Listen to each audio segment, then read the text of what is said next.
अस्सलाम वालेकुम दोस्तों, आज हम बात करेंगे तकबीर तशरीक के बारे में। अक्सर लोग इसमें गलती करते हैं, बाद लोगों को तो पता ही नहीं होता। तकबीर तशरीक क्या है? तकबीरात तशरीक से मुराद ये है अल्लाहु अकबर, ला इलाहा इल्लल्लाह, वल्लाहु अकबर वलिल्लाहिल हम्द। ये पढ़ना, इसको तकबीर तशरीक कहते हैं। इसको कब पढ़ना है?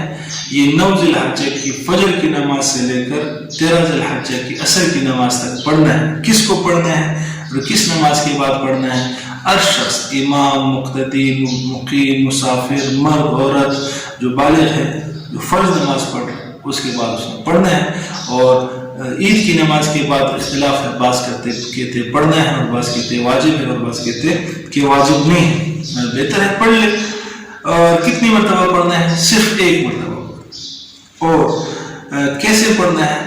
मर्दों को चाहिए कि वो बुलंद आवाज से पढ़े और औरतों के लिए कि वो आहिस्ता आवाज पढ़े। लेकिन हमारे यहाँ मामला उलट होता है।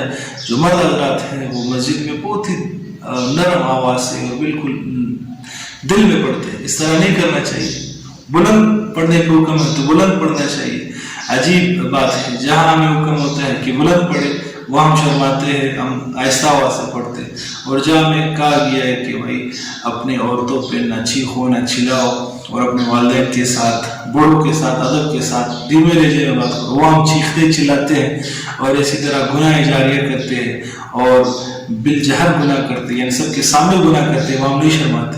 लेकिन यहाँ बुलंद आवाज से तकबीर पढ़ते हुए शर्माते हैं। इस तरह नहीं करना चाहिए।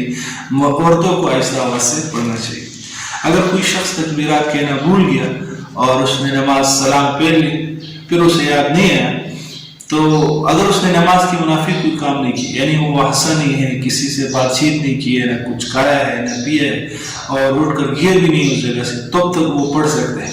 लेकिन अगर उसने नमाज की मुनाफिक कोई काम कर लिया, तब उसका ये तकबीर तशरीक फौत हो गई, कज़ा हो गई। जिसकी कज़ा नहीं, इस पर इस्तिग़फ़ार करना चाहिए। तो ये 9 ज़िलहज्जा से शुरू होंगे।